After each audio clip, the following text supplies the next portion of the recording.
በስመ አብ ወወልድ ወመንፈስ ቅዱስ አሐዱ አምላክ አሜን። የቸርነት ባለቤት ቸሩ መድኃኔ ዓለም ቅዱስ ስሙ የተመሰገነ ይሁን። የቅዱስ ዮሐንስ ወንጌል ምዕራፍ 11 ቁጥር 1 እስከ 17 የማርያምና የእህቷ የማርታ መንደር በሚሆን በቢታንያ ስሙ አልዓዛር የሚባል የታመመ አንድ ሰው ነበር። ማርያም ግን ጌታችንን ሽቱ የቀባችው እግሩንም በጠጉሯ ያሸችው ናት። ወንድሟ አልዓዛርም ታሞ ነበር። እህቶቹም ጌታችን ሆይ እነሆ የምትወደው ታሟል ብለው ወደ ጌታችን ኢየሱስ ላኩ። ጌታችን ኢየሱስም ሰምቶ እንዲህ አለ፣ ይህ ደዌ በእርሱ የእግዚአብሔር ልጅ ይከብር ዘንድ ስለ እግዚአብሔር ክብር ነው እንጂ ለሞት አይደለም። ጌታችን ኢየሱስም ማርታንና እህቷን ማርያምን አልዓዛርንም ይወዳቸው ነበር። እንደ ታመመ በሰማ ጊዜ በነበረበት ቦታ 2 ቀን ቆየ። ከዚህም በኋላ ደቀ መዛሙርቱን ኑ ወደ ይሁዳ አገር ደግሞ እንሄድ አላቸው። ደቀ መዛሙርቱም መምህር ሆይ አይሁድ ሊወግሩ ይሹ አልነበረምን? ዛሬ ደግሞ አንተ ወደዚያ ልትሄድ ትሻለህን? አሉት። ጌታችን ኢየሱስ መልሶ እንዲህ አላቸው፣ ቀኑ 12 ሰዓት አይደለምን? በቀን የሚሄድ አይሰናክልም፣ የዚህን ዓለም ብርሃን ያያልና። በሌሊት የሚሄድ ግን ይሰነካከላል፣ በውስጡ የሚያየው ብርሃን የለምና። ይህንንም ለደቀ መዛሙርቱ ነገራቸው። ከዚህም በኋላ ወዳጃችን አልዓዛር ተኝቷል፣ ነገር ግን ላነቃው እሄዳለሁ አላቸው። ደቀ መዛሙርቱን አቤቱ ከተኛስ ይነቃል ይድናልም አሉት። ጌታችን ኢየሱስም ስለ ሞቱ ተናገረ። እነርሱ ግን ስለ እንቅልፍ መተኛት መስሏቸው ነበር። ከዚህም በኋላ ጌታችን ኢየሱስ ገልጦ እንዲህ አላቸው፣ አልዓዛር ሞተ። ታምኑም ዘንድ እኔ በዚያ ባለመኖሬ ስለ እናንተ ደስ ይለኛል። ነገር ግን ኑ ወደ እርሱ እንሄድ። ዲዲሞስ የሚሉት ቶማስም ባልንጀሮቹ ደቀ መዛሙርትን እኛም ከእርሱ ጋር እንሞት ዘንድ እንሄድ አላቸው። ስለ ቅዱስ ቃሉ ቸሩ መድኃኔዓለም አምላካችን በድጋሚ ስሙ የተመሰገነ ይሁን። እንኳን አደረሳችሁ ትላለች ቅድስት ቤተ ክርስቲያን። ቸሩ መድኃኔዓለም ከበዓላቱ ከንጹሐን ሁሉ በረከት ያሳትፈን። ዛሬ በዚህ ወገን ገብርኄር፣ በዚህ ወገን በዓለ አልዓዛር ነው። እረፍተ አልዓዛር ይባላል። በቤተ ክርስቲያናችን 2 ጊዜ ያረፉ አንዳንድ ሰዎች አሉ። አንድ ጊዜ ሞተው ተነስተው ድጋሚ 2 ጊዜ ያረፉ ይባላሉ።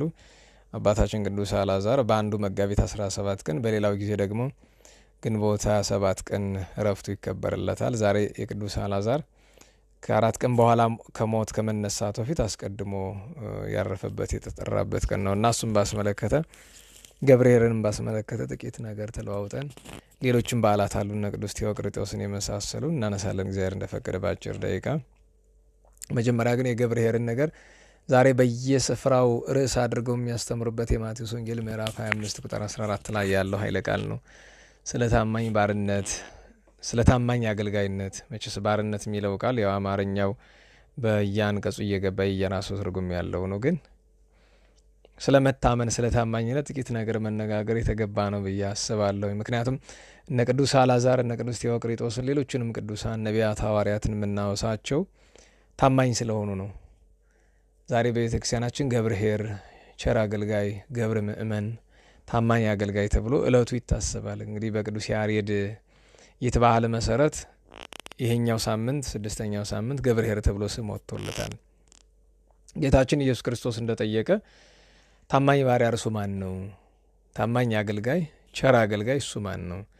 መጀመሪያ ቸርነትና መታመን ምንድናቸው የሚሉትን ኃይለ ቃላት መረዳት ቢቻል ይረዳል ብዬ አስብ። በተለይ ለታዳጊዎችም ሆነ ለሌሎቻችንም ቢሆን መታመን ምንድን ነው? ቸርነት ምንድን ነው?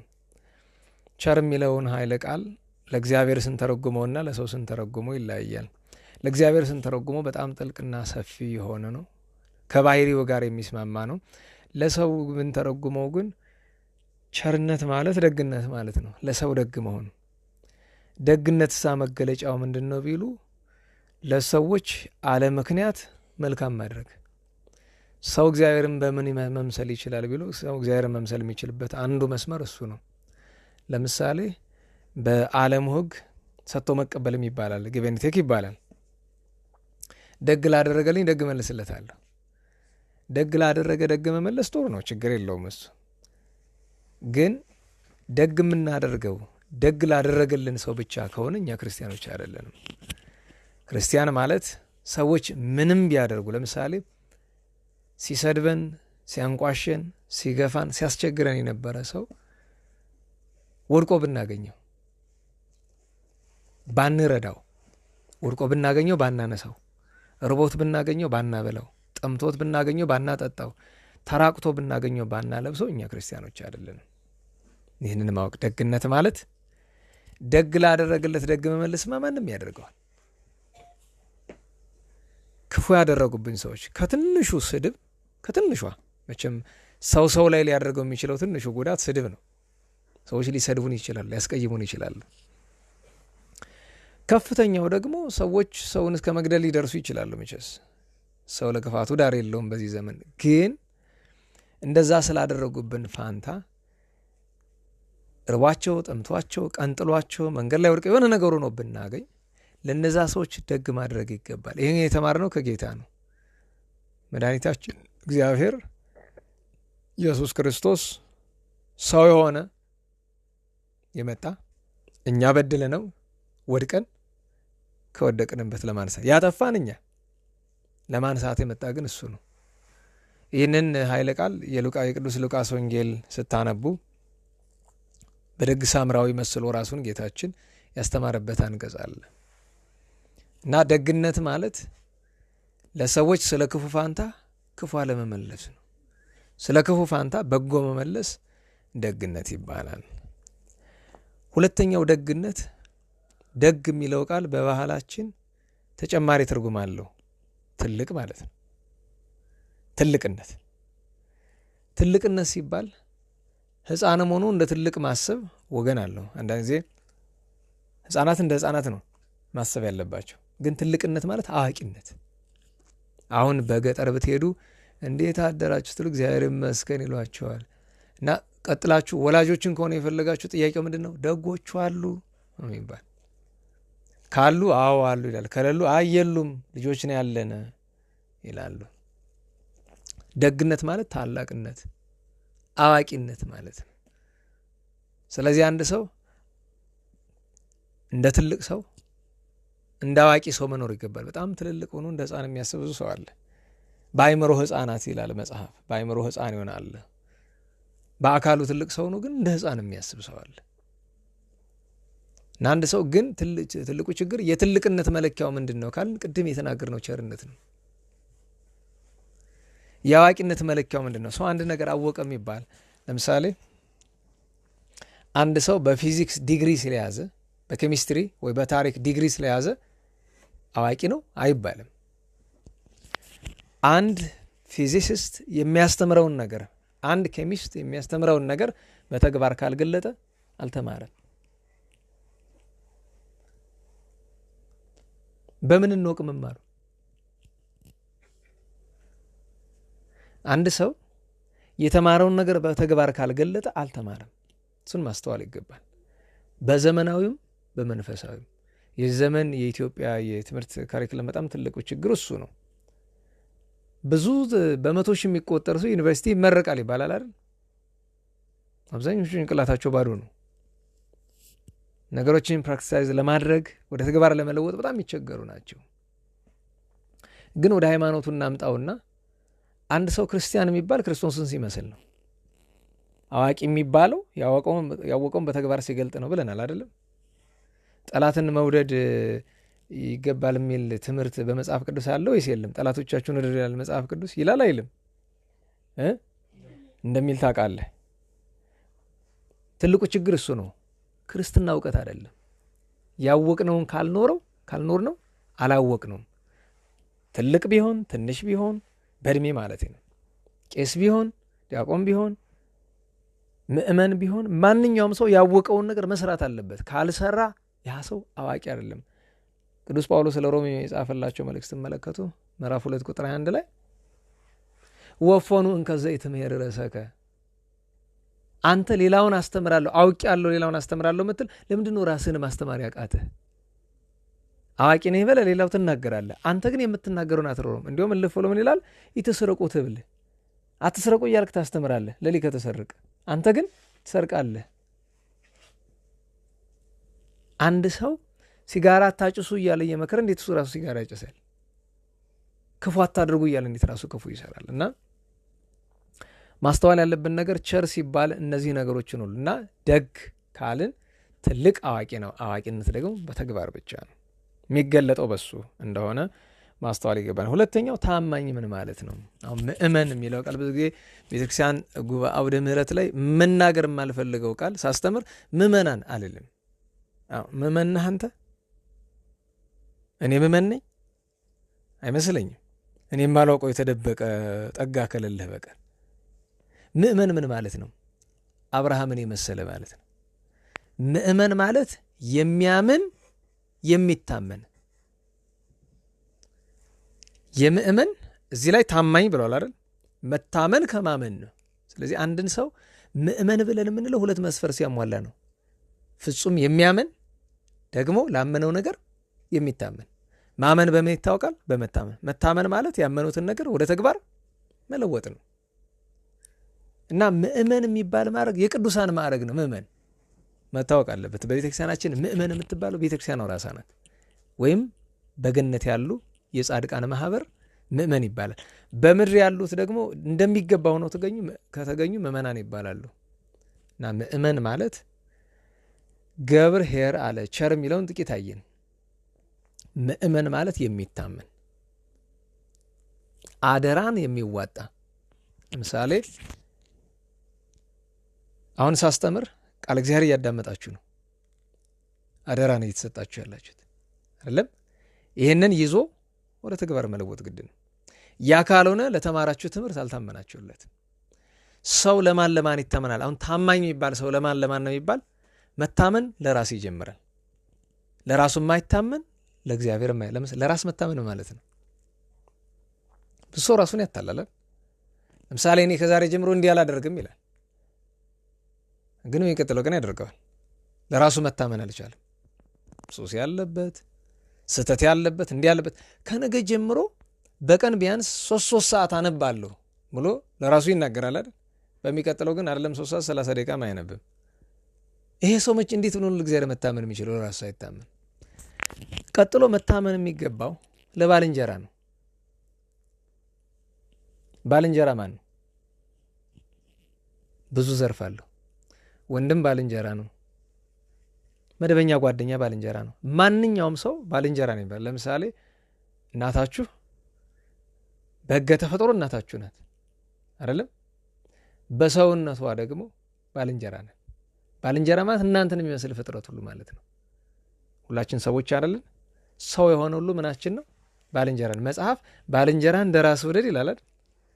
ያ ሲል ዝም ብሎ አላፊ አግዳሚውን ጓደኛን ብቻ ማለት አይደለም። ባልንጀራ ትርጉሙ ሰፊ ነው። እና ቀጥሎ ሰው መታመን ያለበት ለባልንጀራው ነው ማለት ለቤተሰብ፣ ለወላጅ፣ ለወንድም፣ ለእህት፣ በዙሪያችን ላሉ ሰዎች ማጭበርበር አይገባም። አደራን መዋጣት ይገባል። ሶስተኛ መታመን የሚገባ ለተሰጠን ኃላፊነት።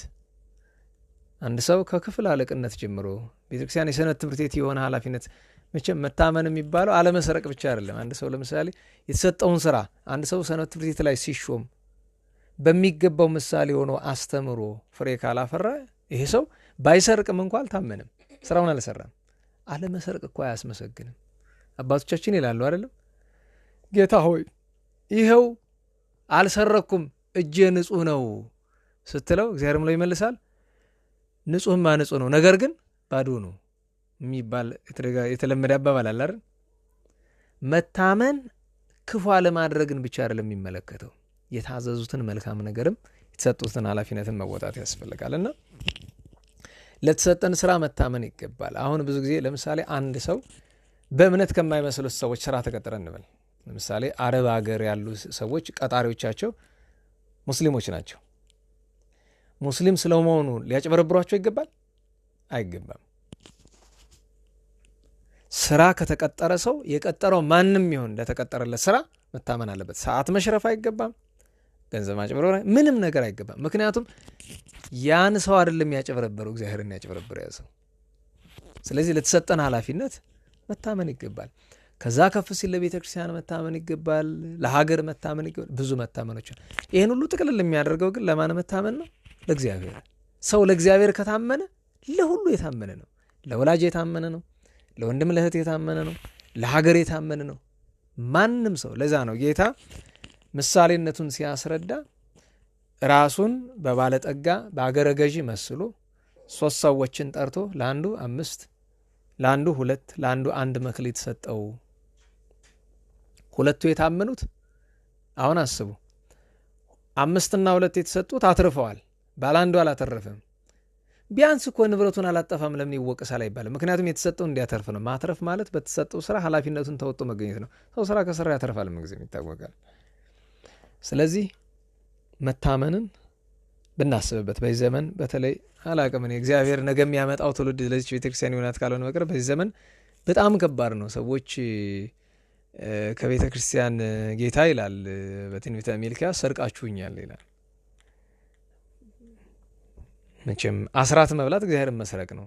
ከዛ ሲከፋ ግን ቤተክርስቲያን አውደ ምሕረት ላይ እጃቸው የሚሰዱ ሰዎች እኔ ባለፈው እየነገሩኝ እዚህ ስዕል የተቀመጠ ቤተክርስቲያን ስዕል አለ አይደል? ስንገባ ክብረ በዓል ሲሆን የቅዱሳን ስዕል አለ አይደል? ሰው ገንዘብ እየጣለ ይሄዳል እዛ እና በጣም በተደጋጋሚ ነው የምታደርግ ይላሉ። መታ 200 ብር ጥያለሁ 150 ብር መልስ ትላለች። ምንም ሳትጥል ማለት ነው። እንዴት ያለ የድፍረት ጫፍ ነው! ከሰው ከመስረቅ አልፎ ቤተክርስቲያንን መስረቅ ማለት ነው። ደግሞ ማተብ አድርጉ። ጭራሽ በሌላ ቀን ዞር ስል ገንዘቡን አፍሳ ውስጥ ሄድ ደረስኩኛል። አረ በያምጪው የከጇ ነጥቄ አራግፌ እንትን አልኩኛል። ሰው እያየውም ሳይታይም ሰው እግዚአብሔርን መስረቅ ከጀመረ ለማን ነው ሊራራ የሚችለው?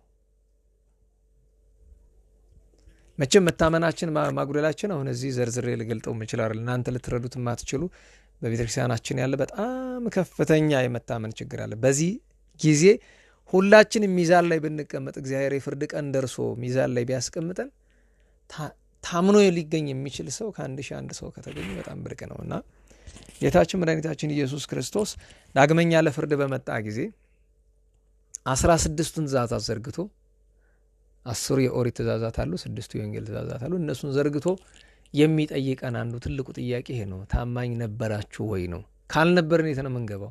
ገሃነመ እሳት ነው። ከነበርንስ መንግሥተ ሰማያት ነው። እና ስለመታመን ማሰብ ብንጀምር የሚሰብከውም የሚሰበከውም የሚጮኸውም የሚያዳምጠውም አስተማሪውም ተማሪውም ካህኑም አማኝ ነኝ የሚለውም ሁሉም ሰው ስለመታመን ጥቂት ለዚህ ብሎ ደግሞ ቀላሉ እንድታውቁት በምድር ያጠፋ ሰው እስር ቤት ነው የሚታሰር።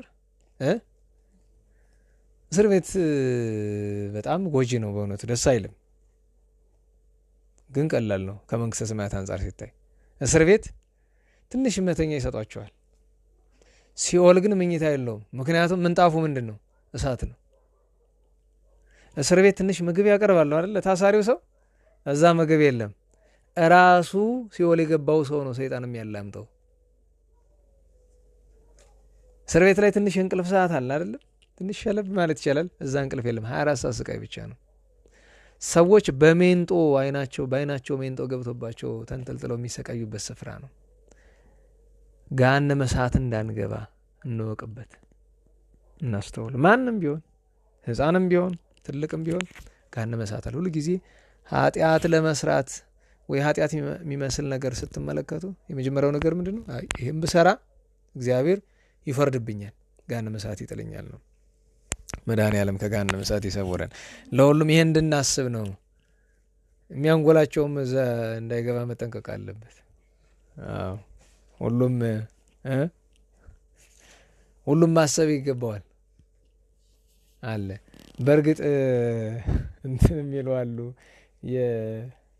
አንድ መምህር ነበሩ፣ እኛ የ4 መጻሕፍት ትርጓሜ መምህር። አሁን እንኳን እናንተ አካባቢ እዚህ ነው የሚኖሩት። ያው እዚህ አምሮ ጠርጡ ነው የሚውሉ። እዚህ ስራቸውን ትተው መቼስ ሁሉ እችን ቦታ ይወዳታል። እዚህ መጡ ሁሉ ተሰብስቦ ገንዘብ ስላለ የፈረንጅ ሀገርና መሀል ሀገር ይወደዳል። አገልጋዩ ሁሉ በሙሉ እየሮጠ እዚህ ነው የሚመጣ እና እዛ ጉባኤያቸውን ፈተው እዚህ ሲያምሮ ጠርጡ ይውላሉ።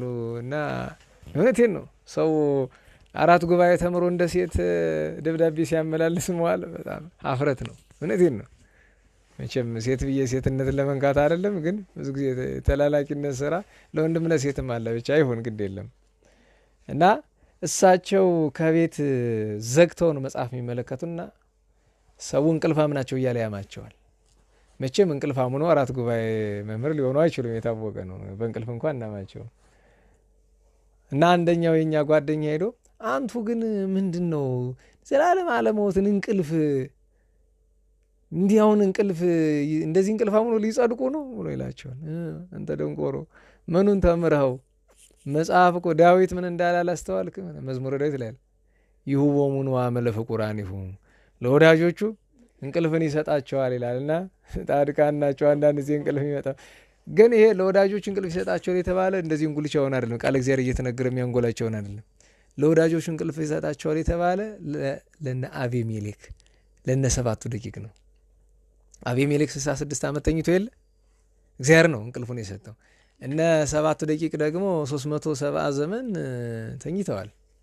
እና እሱን እንድናስተውለው ነው። ለሁሉም እግዚአብሔር ልብ ለሌለው ልብ ይስጠው። ዛሬ አንዳንዱ ያንጎላቸው ምናቅቷል። ጥሩ ነው። ወደ ቅዱስ አልዓዛር ጉዳይ እንምጣና ከታማኝ ከሚባሉት ለእግዚአብሔር ከታመኑት መካከል ማርያም፣ ማርታና ትልቅ ወንድማቸው አልዓዛር ይጠቀሳሉ። 3ቱ ምን ይባላሉ? ታማኝ የመድኃኔ ዓለም አገልጋዮች ነበሩ። ፍጹም ታማኝ። የታማኝነታቸው መገለጫ ምን ምን እንደሆነ ዝርዝር ልንገራችሁ ባጭር። በመጀመሪያ ደረጃ እነዚህ 3ቱ በወላጅ እጅ ለማደግ እድለኞች አይደሉም። ወላጆቻቸው በልጅነታቸው ነው የሞቱባቸው። ብዙ ጊዜ ወላጁ የሞተበት ልጅ ለመበላሸት ቅርብ ነው፣ ተቆጣጣሪ የለውም። ግን ራሳቸውን በራሳቸው ቀጥተው ገርተው ራሳቸውን በመልካም ሰብዕና ማሳደጋቸው መጀመሪያ ታማኝ ያደርጋቸዋል። ምክንያት ነበራቸው፣ ለመበላሸት ምክንያት ነበራቸው። ቀጪ ተቆጪ አሳዳጊ ማጣት በራሱ ለመበላሸት ምክንያት ይሆን ነበረ። ያን ምክንያት ሰብረው ታማኝ ሆነው ተገኝተዋል። 1 2ኛ በዚህ ዘመን ሰዎች ሁሉ አልታመኑበት ያለ ድንግልና ክብርን አለመጠበቅ። ሰዎች ብዙ ምክንያት ያቀርባሉ። እንደዚህኛ እኮ ነው በአጋጣሚ መጠጣት እንደዚህ መጠጣት ውስጥ ጽድቅ ነው። መጀመሪያ ደረጃ ሰው ባጠፋው ጥፋት ምክንያት ድጋሚ ጥፋት ከክብር ይወድቅና ለምን ሲባል እንደዚህኛ እኮ ነው ጓደኛ እንደዚህ አድርጓስ እንደዛ የሚባል የለም። እንድታውቁት አዳምና ሔዋን ዕፀ በለስ በልተው ምንድነው ያቀረቡ ምክንያት? አዳም ለምን በላ ሲባል ሔዋን እኮ ናት የሰጠችኛል እንደዚህ ብሎ ሊድን ሲኦል ነው የወደቀው። ሔዋንስ አንቺ ለምንድን ነው ያደረግሽ? እባብ እኮ ናት። ሰው መጠንቀቅ ነው ያለበት እንጂ ከወደቀ በኋላ ማመካኘት አይረባም። ምክንያት ሳይፈጥሩ 3ቱም ድንግልናቸው እስመ እሙንቱ ደናግል እነርሱ ደናግል ነበሩ ይላል ገድላቸው። ወኢያውሰው ክርስቶስ ከመጣ ድረስም አላገቡም፣ ከዚያም በኋላም አላገቡም። ድንግልና ይሻለናል ብለው መርጠዋል። ስለዚህ ሁለተኛ ምን ያስደንቃቸዋል? ንጽህናቸውን ድንግልናቸውን ጠብቀው መቆየት። 3ኛ የሚያስደንቃቸው ምንም ወላጅ የሌላቸው ቢሆኑ ካለቻቸው ንብረት በቢታንያ ካፈሯት ንብረት ሰርተው በወዛቸው ካገኟት ንብረት እንግዳ ሳይቀበሉ ያድሩ። መቼስ ታውቁታላችሁ፣ አብርሃም አባታችን ከጻድቃን አብርሃምንም ያክል የለም። አበው ምን ይላሉ? የጻድቃን ሁሉ ክብራቸው ቢደመር የአብርሃምን ያክል ትሩፋት አይገኝም። ከአብርሃም ደግነት ሁሉ አንደኛው ምንድን ነው? እንግዳ ካልገባ ከቤቱ አይበላም። አንዱነት ወቁ። አሁን ለእንግዳ ደረጃ ያወጣለትም እንግዳ ነው። ወለ እግዚአብሔር ይመስል በእንግዳ ብለዋል አባቶቻችን። ማንኛውም እንግዳ ሲመጣ ግን እንዲህ ስላችሁ እንግዳ ደግሞ ስትቀበሉ መርምሮ ነው። በቤተክርስቲያን ሕግ አለ። ዝም ብሎ ማንንም ጋፎ አስገብቶ ኋላ ዘርፎ ጉዳት አድርሶ ቢሄድ ማማረር ይመጣል። ዝም ብሎ የተገኘው ሁሉ ደግሞ እንግዳ ተብሎ አይገባም። እንግዳ መቀበል ይገባል፣ ግን መርምሮ። መመርመር ለምንድን ነው የሚያስፈልግ? ይሄን ሰው በውጭ ሆነን ልናገር፣ ለምሳሌ አብልተን አጠተን ካስፈለገ የሚያድርበት ሆቴል ልንከፍልለት እንችላለን። የገጥሞኛ ቃል አንድ ጊዜ ስራ ቦታ ላይ እንዲሁም በክህነት ማድረግ ያልናቸውና ምን ሆነ ነው ስላቸው ከጎጃም ነው የመጣው። እንግዲህ ያሰቡት እኔ ጎንደር ነው ያሉት። ከጎጃም መጥቼ ስራ ይኖራል ብዬ እዚህ ስራ ማላገኘውም እባክህ ቤት አሳድረኝ ብለዋል። እና የሆነ ነገር ቀፍፈኝ፣ ደስ አለኝ። ደግሞ ናቹራሊ ሰው ጋር ማድረግ አልችልም፣ ትቸላቸው ነው ልሄድ የምችለው። ከዛ ሳንቲም አልነበረም። ጓደኛዬን እባክህ ለምግብና ለሆቴል ማደሪያ ለሳቸው ለክህነታቸው የሚሆን ሌላ ነውር የሌለበት ቦታ ላይ እንዲያድሩ ብለን ሰጠናቸው። በወሩ ነው በ2 ወሩ አገኘኋቸው።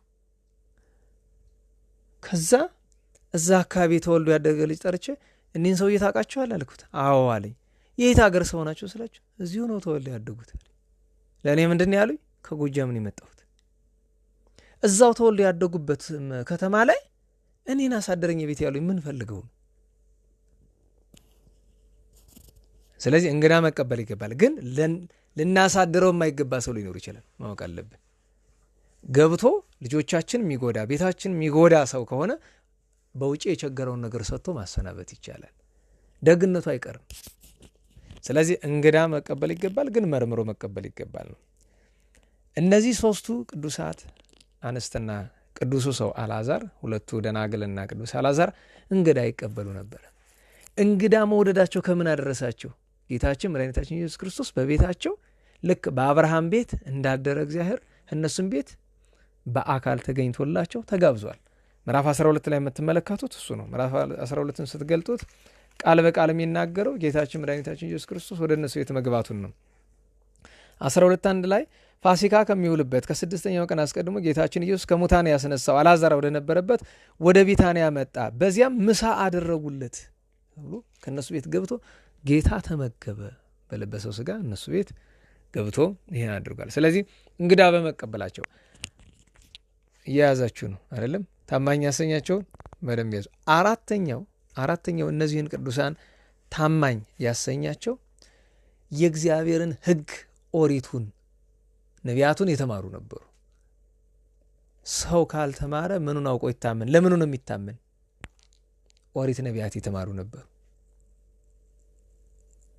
ሌላኛው የእስራኤልን መዳን ተስፋ ያደርጉ ነበር።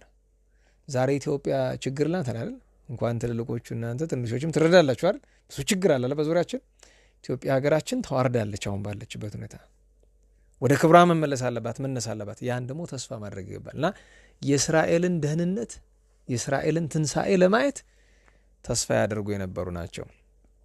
ከዚህ ሁሉ በላይ ሌላ ታማኝ ያሰኛቸው ደግሞ ማለት ጌታችን መድኃኒታችን ኢየሱስ ክርስቶስ በመጣ ጊዜ ብዙዎቹ አንከተልም ሲሉ ቀድመው ከተከተሉት ሁለቱ ከ36ቱ ቅዱሳት አንስት አልዓዛር ከ72ቱ አርድእት ተቆጥሯል።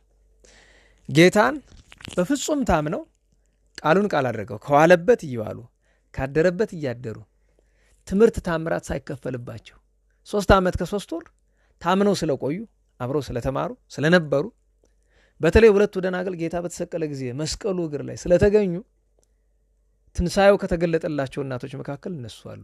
ይህን ያህል ዋጋ አግኝተዋል። መንፈስ ቅዱስ በወረደ ጊዜ ሶስቱም በጽርሐ ጽዮን መንፈስ ቅዱስን ተቀብለዋል። እንዲህ ያለ ጸጋ አግኝተዋል።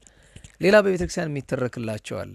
አልዓዛር ከሞተ ከ4ኛው ቀን በኋላ የታመነ ወዳጁን ጌታችን መድኃኒታችን ኢየሱስ ክርስቶስ ከሞተ ከ4 ቀን በኋላ ጌታ አስነስቶታል። ይሄ ድል ነው እንድታውቁት። ሞቶ መነሳት ለምን ቢባል ሞቶ ሄዶ የጻድቃንና የኃጥአንን ማደሪያ ጎብኝቶ ነው የመጣ። አስቡት፣ በዚህ ዘመን ያለን ይሄ ሁሉ አመፀኛ ማህበረሰብ ሄዶ ትንሽ ነው ለአንዲት ቀን ሲኦል ተገርፎ ቢመጣ እዚያ በኋላ ኃጢአት ይሰራል? ኃጢአት በዞሮበትም አይዞርም። ያን ለትውልድ ምስክር ሆኗል። አልዓዛር በሰማይ ያየውን ነገር ሲመሰክር ኖሯል። ማርያና ማርታ ደግሞ ማርታ በአገልግሎቷ ትታወቃለች። በአገልግሎቷ ወጥታ ወርዳ ትረዳለች። ማርያም ደግሞ እንተፍረት በ3 ነገሯ ትታወቃለች። ቁጭ ብሎ በመማር ጸጥ ብሎ በማዳመጥ ትምህርቱ ይረዳት ነበር። ጌታ የሚያስተምረው ትምህርት ከሌሎቹ ይልቅ እሷን በጣም ይረዳት ነበር። አንድ በዚህ ተመሰገነች፣ ጸጥ ብሎ በማዳመጥ። ሁለተኛ በምን ተመሰገነች? በዝምታ። አረመሞ ይባላል። አፍ ማብዛት አደጋ ነው፣ መጥፎ ነው። አባቶቻችን ምን ይላሉ? አፍ ለሚያበዛ ሰው መቼም ሰላም አይኖረውም። አፍ የሚያበዛ ሰው ጸሎቱ አይሰማም ወደ እግዚአብሔር። አባት ሰማ የሚባሉ አሉ። ዝም ያለ ሰው ሲያው ይሄ ሰው እርጥብ ነው ጸሎቱ ይሰማል ይላሉ። እርጥብ ነው ካሉ ዝም ያለ ሰው ጸሎቱ ስሙ ነው በእግዚአብሔር ዘንድ። እንኳን እግዚአብሔር ቢናገርም ሰው ይሰማዋል። 40 ጊዜ የሚለፈልፍ ልማዱ ነው የሚባል። ዝም ያለ ሰው ሲናገር እንዲያው የሚናገረው ነገር ሲሆን ሚዛን ይመታል። ሚዛን ባይመታም እንኳ ቦታ ተሰጥቶ ሰው ብሎ ይሰማዋል።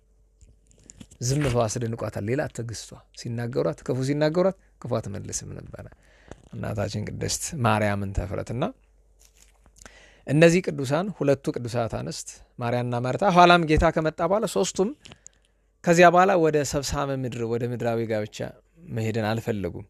መቼም ወደ አንድ ሰው ወደ ጋብቻ ስለገባ አይነቀፍም። የበለጠ የሚያስመሰግነው ግን ያኛው ነው። ቅዱስ ጳውሎስ ተናግሯል። ድንግሊትን ያገባ መልካም አደረገ አለ፣ ያላገባ የተሻለ አደረገ አለ። ለምን ቢባል ጋብቻን መንቀፉ ዝቅ ማድረጉ አይደለም። ነገር ግን በድንግልና የሚኖር የሆነ እንደሆነ ምድራዊ ሐሳብ የለበትም፣ ሰማያዊውን ነገር ያስባል፣ በፍጹም ልቡ እግዚአብሔርን ያመሰግናል። ልክ ቅዱስ ጳውሎስ ቢቻለስ ሁላችሁ እንደኔ ልትሆኑ ወዱ ነበር አለ። ቅዱስ ጳውሎስ ድንግል ነው የነበረ እና እንግዲህ ሁሉም በያዘው መጽናት ነው። የገባንም ገብተናል፣ ያልገባም እንደገባ እግዚአብሔር እንደሰጠው እንደ ስጦታው ያኖረው። አንዱ በአንዱ አይቅና፣ እንደዚህ ሆንኩ ብሎ ማዘን የለም። ያለውን ማመስገን ነው። እግዚአብሔር በጎዳና የሚያመጣው ነገር ካለ ደግሞ እንደ ቸርነቱ መቀበል ነው። ለሁሉም ከኃይለ ቃል ውስጥ አልዓዛር በታመመ ጊዜ አባታችን ቅዱስ አልዓዛር ንባቡን አንዲት ጊዜ ልከልስላችሁና ትምህርት ልጨርስ፣ ሰዓትም እየገፋብን ስለሆነ ልብ ብላችሁ አድምጡት። ምዕራፍ 11 ነው እያነበብን ያለን ዮሐንስ ወንጌል። ቅድም ምዕራፉን ከልብ አላዛችሁት እንደሆነ ምዕራፍ 11 ነው። ምዕራፍ 11 ነው እንዳትረሱ። የማርያምና የእህቷ የማርታ መንደር በሚሆን በቢታንያ አለ። አሁን አስቡት፣ አልዓዛር ወንዱ እያለ ለምንድን ነው መንደሩን በሴቶች የሚጠራው? ዛሬ ፌሚኒስቶቹ ሳይመጡ ወንጌላዊው ወንዶች ባሉበት አካባቢ ወንዱ አልዓዛር ባለበት ቦታ ላይ ማርያምና ማርታን አነሳቸው። ለምን? ብዙ ሀተታ መስጠት ይቻላል። ግን ሊቃውንት ምን ይላሉ? አልዓዛርን ሞተ የሚለው ነውና የሞት ርስት የለውም።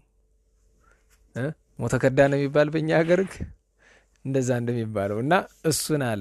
አልዓዛር የሚባል የታመመ አንድ ሰው ነበር አለ። እኔ ደግሞ ዝም ብዬ በቃል ሀተታ ምስራቅ አፍሪካ በሚባል ስፍራ የታመመች አንዲት ሀገር አለች ብዬ ብናገር ደስ ይለኛል። ፍጹም የታመመች ከኬንያ፣ ከሰሜን ሱዳን፣ ከደቡብ ሱዳን፣ ከኤሪትሪያ፣ ከሶማሊያ፣ ከጅቡቲ በላይ መቼም በዚህም እንደ ኢትዮጵያ የታመመ ያለ አይመስለኝ። ዓለም ላይ ራሱ በአጠቃላይ ረተውት እንደ ምስራቅ አፍሪካ ማለት ያስፈልግ ኢትዮጵያ ታማለች። እንደዚህ አይነት ቁስል የሆነ ሀገር ዓለም ላይ ሆነ ያለ አይመስለኝ። ቢያንስ ብዙ ሀገራት ላይ ችግር ታያላችሁ። የእርስ በርስ ግጭትም ሊኖራቸው ይችላል አይደለም። ግን እኔ ልግዛ ነው እንጂ የገዛ ሀገሩን ማፍረስ የሚፈልግ ብቸኛ ትውልድ ያለ ኢትዮጵያ ውስጥ ነው። እኔ የገዛ ሀገሩን ማፍረስ የሚፈልግ ነው ዓለም ላይ እኔ እንደው የዘነጋውት ካለ ትጠቁሙኛላችሁ። ትውልድ ብቻ አይደለም የገዛ ሀገሩን ለማጥፋት እንቅልፍ ያጣ አስተዳደር ያለባት ሀገር ላይ ነው የምንኖረው። በጣም የታምር ነው። ይህ ከበሽታ በላይ ነው። እና እንግዲህ ዋሉ ሃዱ ብሲ ዘይደዊ አንድ የታመመ ሰው በቢታንያ ያለ ከተባለ እንደዚህ ዓለም ላይ ብዙ የታመመ ሀገር አለ። እንደ ኢትዮጵያ ግን የታመመ አይመስልም። ማርያም ግን ጌታችን ሽቱ የቀባችው ነበረች ብሎ አለ። በጠጉሯም ያበሰችው። ይህንን ያለበት ምክንያት አንድ ሰው በበጎ ስራው ዘላለም ሲጠራ ይኖራል። በበጎ ስራ ዘላለም ሽቱ የቀባች ትባላለች። ወንድማቸው አልዓዛር ታሞ ነበር። እህቶቹ ልብ በሉ በታመምባቸው ጊዜ ደብዳቤ ጽፈው ላኩ። ምን የሚል? እግዚእነ ጌታችን ናሁ ዘታፈቅር ይደዊ። አሁን ደብዳቤ እንድጽፉ ፈልጋለሁ። እናንተ ደብዳቤ ጻፍ ታደርጉና ወስዳችሁ ቤተክርስቲያን ላይ ጌታ ሆይ ቃል በቃል ግዝ እያጠናችሁ አይደል? እግዚእነ ናሁ ዘታፈቅር ይደዊ። አማርኛ ምንድን ነው? ጌታችን እነሆ የምትወደው ታሟል። ጌታ የሚወደው የሰው ፍጥረት ሁሉ ታሟል። በተለይ ኢትዮጵያን ታመናል። የሚወዳት ሀገሩ ታማለች። ወዶ የሞተላት ደሙን ያፈሰላት ቤተክርስቲያን ታማለች። የታመሙ ሰዎች ይዘዋት በሽታ ላይ ወድቃለች። አሐቲ ቤተክርስቲያን ሰማያዊቷ ዘላለማዊቷ ቤተክርስቲያን እሷ ምንም ሕጸጽ የላትም። እኛ ያለንባት ቤተክርስቲያን ግን በሽታ ሆነንባታል። እችን ደብዳቤ ላኩ። ጌታ ሆይ የምትወደው ታሟል፣ አደራላችኋለሁ። እችን በቃልም በጽሁፍም እንለምነው ጌታውን። እናንተ ቁስሉ አይሰማችሁ ይሆናል። እንኳን ኩታሮቹ እናንተ ትልልቆቹ እንጃ ምን ያህል ቁስሉ እንደሚሰማችሁ አላቅም። አሁን ስጋታችሁ እንዲያው ይሄ ቤት ማፍረስ ምናምን ነው አይደል? አገር እየፈረሰ ቤት ማፍረስ ምን ያስጨንቃል? አገር ከሌለ ቤት ምንድን ነው? ቤተክርስቲያን ከሌለች ቤት ምንድነው? መጨነቅ ድሮ ነበረ። በዳር በምስራቁ ሶማሌ ክልል ላይ ችግሩ ሲጀምር ያኔ ነበረ። እያለ ሲመጣ እንግዲህ አባቶቻችን የጨው ክምር ሲናድ ሞኝ ስቃል ብለ ያለቅሳል ይላሉ። እሱን ጎርፉ ነው የሚያጠፋው አይመስለውም፣ ይስቃል። ላይን ሲያዩት ጌጥ ይመስላል። ልክ ፊልም ላይ ሰዎች ሲገዳደሉ ፊልም ላይ እንደሚዝናን ነው። በዛ ይለምደውና እዚህ ሰው ተገደለ ሲባል ምን አይመስለው። ሰው ማሙ የሚሰማው ወንድም እህቱ እቤቱ ቁስሉ ሐዘኑ የገባ ቀን ነው። እግዚአብሔር ደግሞ ቸር ነው፣ ከሁሉ ቤት ቀስ እያለ ያስገባዋል።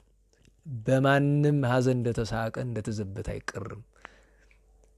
ወለጋም በለው ቤኒሻንጉልም በለው ትግራይም በለው አማራም በለው ኦሮሚያ የትም ቢሆን ለፈሰሰው ደም ተጠያቂ ገዳዮቹ ብቻ አይደለም፣ እያየን ዝም ያለን ሁላችን ተጠያቂ ነን። እግዚአብሔር ደም ከሁላችን ይፈልጋል። ይህንን አላስተዋል ነው። እያንዳንዱ እንደጅ ገና መከራ ያንኳኳል። ብቻ ግን ከኛ የሚጠበቀው ጌታችን ሆይ የምትወደው ታሟል የምትል ደብዳቤ ግን መጻፍ ያስፈልገናል በእውነቱ። ከዛ ጌታ ሰምቶ ምን አለ? ትንሽ አንዳንድ ጊዜ ሲለምን እግዚአብሔር ይዘገያል። ምን አለ? ዝንቱ ደዌ ኢኮነ ለሞት፣ ይሄ በሽታ አልዓዛር ሙቶ ሊቀር አይደለም። አላ በእንተ ስብሐተ እግዚአብሔር፣ ይሄማ ስለ እግዚአብሔር ክብር ነው። ወከመ ይሰበው ለእግዚአብሔር ወእንቲአሁ፣ የእግዚአብሔር አንድያ ልጁ ክርስቶስ ክብሩን ሊገልጥበት ነው አለ። ከዚያ 4 ቀን ቆይቶ ነው ሄደው። እንድታውቁት አልዓዛር ዛሬም እሁድ ነው አይደለም? ይቺ 17ኛዋ ቀን በዚያን ጊዜ ጌታ በሚያስተምርበት ጊዜ ረቡዕ ነው የነበረችው። አልዓዛር ረቡዕ በጣም ህመሙ ሲጸናበት ሊሞት አፋፍ ላይ ሲደርስ 2 እህቶቹ እባካቸው ወደ ጌታ አላኩ ብሎ ወደ ጌታ አላኩ። መልእክተኞቹ ወደ ጌታችን የደረሱ መቼ ነው? በሚቀጥለው ቀን ሐሙስን የደረሱት። ግን እነሱ ልክ እግራቸው እንደወጣ አልዓዛር ሞቷል ወዲያው ነው። ከዛ አጥበው ገንዘው ቀበሩት ከሞተማ ብሎ። መልእክተኛው ግን መሞቱን አልሰማምና በሚቀጥለው ቀን ሄዶ ነገረው። አልዓዛር ታሟል፣ ማርያምና ማርታ ልከውኝ ነው አለ። ጌታ ያንን መለሰለት። ከዚያ በኋላም 2 ቀን ቆየ ጌታ። ጭራሽ ሐሙስ አይደል ነገሩት፣ ዓርብ ቅዳሜ መጣ። ሲመጣ ተቀብሮ 4 ቀን ሆኖታል። ቀረበ። ከከተማው በር ላይ ሆኖ እናታችን ቅድስት ማርታ ሰምታ መጣች። ከሐዘኑ መካከል ከለቅሶ መካከል ተነስታ መጣች። ስታየው እግዚእ ጌታዬ ሶበሰ ሀሎ ከዚህ አንተ እዚህ ብትኖር እሚሞተ እሆየ ወንድሜ ለሞት ባልተሰጠ ነበር ባልሞተ ነበር አለችው። ይሄም ድካምም አለው ብርታትም አለው አነጋገሩ። ብርታቱ ጌታ ካለ ሞት የለም ብላ ማመኗ፣ ድካሙ ጌታ ቦታ የሚወስነው ይመስላል። የትስ ሆኖ ያድን የለ ጌታ። ኋላ ምን አላት? ኦኪሰ ይትነሳ፣ አይ ወንድምሽ እኮ ይነሳል ከሞት አላት። አይ ጌታዬ አአምር ከመ ይትነሳ በድሃሪት ዕለት አመ ይትነሱ እሙታን፣ ሙታን ሲነሱ በኋላ በትንሣኤ ዘጉባኤ ይነሳል አለችው። እሱ ያላት አሁን ይነሳል ነው።